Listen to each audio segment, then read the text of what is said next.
Hi friends, welcome to Munira's Kitchen. நம்ம இன்னைக்கு கிச்சனில் கருவேப்பிலை ஊறுகாய் எப்படி செய்கிறதுன்னு பார்க்கலாம். இது தோசைக்கு, இட்லிக்கு, சாதத்துக்கு ரொம்ப நல்லாயிருக்கும். ஒரு நாள் ட்ரை பண்ணி பாருங்கள். புதுசாக பார்க்குறவங்க சேனலை சப்ஸ்கிரைப் பண்ணிங்க. பக்கத்தில் இருக்கிற பெல் பட்டனை நீங்கள் ஒன்று ப்ரெஸ் பண்ணிங்கன்னா நான் போடுற எல்லா வீடியோஸும் நோட்டிஃபிகேஷன் ஐட்டமுக்கு வரும். இப்போது ஒரு பேன் எடுத்துக்க எப்படி செய்கிறதுன்னு பார்க்கலாம். இப்போ ஒரு பேன் எடுத்துக்கோங்க. பேன் எடுத்து நல்லெண்ணெய் யூஸ் பண்ணுங்கள். ஊறுகாய்க்கு நல்லெண்ணெய் ரொம்ப நல்லது. எண்ணெய் கொஞ்சம் காஞ்ச பிறகு 1 டீஸ்பூன் வெந்தயம், 1 டீஸ்பூன் ஜீரகம், 1.5 டீஸ்பூன் கடலைப்பருப்பு போட்டு நல்லா அதை வதக்கிக்குங்க. சின்ன தீயில் வச்சு வதக்கிக்குங்க. பச்சை மணமெல்லாம் போகிற மாதிரி நல்லா வதக்கணும். அதை இல்லாட்டி 8 to 10 பூண்டு நீங்கள் அதை ஆட் பண்ணிக்கோங்க. ஆட் பண்ணிவிட்டு கருவேப்பிலை ஒரு 2 கப்பு நிறைய கருவேப்பிலை நல்லா கழுவி நிழலில் காய வச்சு நான் வச்சுருக்கிறேன். அதை இது கூட ஆட் பண்ணிக்கிறேன். நல்லா அதை நீங்கள் வறுக்கணும். அது வறுக்கும் போது அது நல்லா மொறுமொறுப்பு ஆற வரைக்கும் நல்லா அதை நீங்கள் வதக்கணும். அதில் எண்ணெயில் இது கூட ஒரு 3 டீஸ்பூன் மிளகு பொடி ஆட் பண்ணிக்கோங்க. 1 2 3 டீஸ்பூன் ஆட் பண்ணியாச்சு. அதுக்கப்புறம் ஒரு 1/4 டீஸ்பூன் மஞ்சள் பொடியும் ஆட் பண்ணிக்கோங்க. அது நல்லா வதக்கிக்குங்க. இதெல்லாம் சின்ன தீயில் வச்சு வதக்கணும். வதக்கிட்டு அதுக்கப்புறம் இதை அப்படியே விடுங்க. வேறு பாத்திரத்தில் மாற்றி வச்சுட்டு அதெல்லாம் அது ஆறுற வரைக்கும் கொஞ்சம் வெயிட் பண்ணுங்க. நம்ம மிக்ஸி ஜாரில் போட்டு அதை அரைக்கணும்.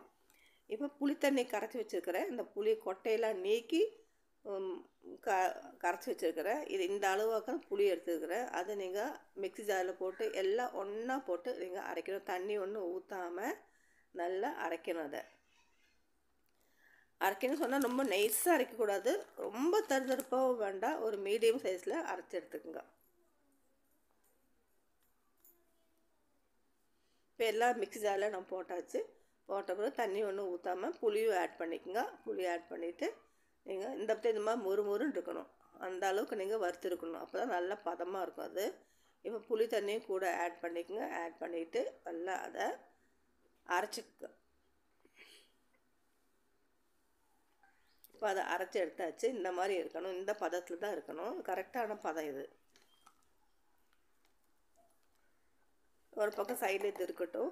இப்போ வேறு பேன் எடுத்து எண்ணெய் ஊற்றிக்குங்க. அதே மாதிரி நல்லெண்ணெய் ஊற்றிக்குங்க.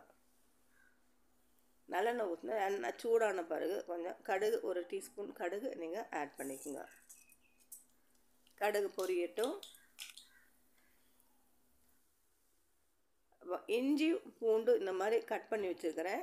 இஞ்சி ஒரு இன்ச் இஞ்சியும் பூண்டு ஒரு 10 பூண்டு இது மாதிரி கட் பண்ணி அதை ஆட் பண்ணிக்கோ. கொஞ்சம் கருவேப்பிலையும் கூடி. அதுக்கப்புறம் பச்சை மிளகு இருந்தால் நீங்கள் ஆட் பண்ணிக்கோங்க. இல்லாட்டி காந்தாரி மிளகு ரொம்ப நல்லது. காந்தாரி மிளகு நீங்கள் ஆட் பண்ணிக்கலாம். காரத்துக்கு தகுந்த மாதிரி ஆட் பண்ணிக்கோங்க. அது கூட நம்ம அரைச்சி வச்சுக்கிற விழுதை, கருவேப்பிலை விழுதை அது கூட சேர்த்துட்டு நல்லா வதக்கணும். எண்ணெயெல்லாம் பிரிஞ்சு வர அளவுக்கு நல்லா வதக்கணும். அதை கூட 1 டீஸ்பூன் பெருங்காயத்தை ஆட் பண்ணிக்கோங்க.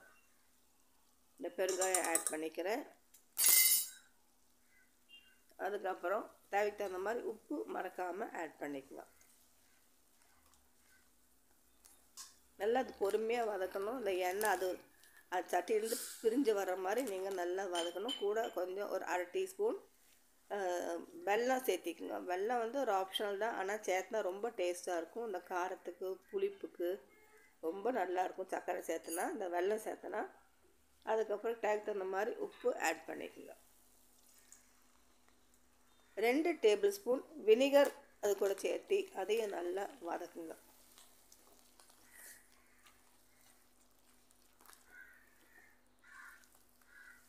அதுக்கப்புறம் இதை அப்படியே ஆற விட்டுட்டு நல்ல ஒரு ஜாரு கழுவி நல்லா தொடச்சி தண்ணி இல்லாத ஜாரில் நீங்கள் அது கூட நல்லா அது ப்ரிசர்வ் பண்ணி வச்சுக்கலாம். வேறு ஒன்றும் வேண்டாம். இது நல்லா 1 மாதம் வரைக்கும் நல்லா இருக்கும். ஆனால் நீங்கள் யூஸ் பண்ணும்போது தண்ணி இல்லாத ஸ்பூனில் நீங்கள் யூஸ் பண்ணணும்.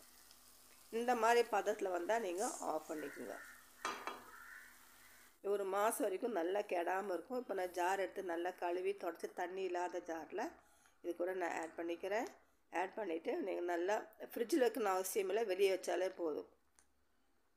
ரொம்ப நாளைக்கு நிற்குது. நல்லா நம்ம எவ்வளோ அழகாக நம்ம கேர்ஃபுல்லாக யூஸ் பண்ணுறோமோ அவ்வளோகளுக்கும் நல்லாயிருக்கும். இந்த வீடியோ பிடிச்சிருந்தா லைக் பண்ணுங்கள், ஷேர் பண்ணுங்கள். என் சேனலை மறக்காமல் சப்ஸ்கிரைப் பண்ணுங்கள். நான் அடுத்த வீடியோவில் புது ரெசிபியோடு நான் பார்க்குறேன். Bye friends.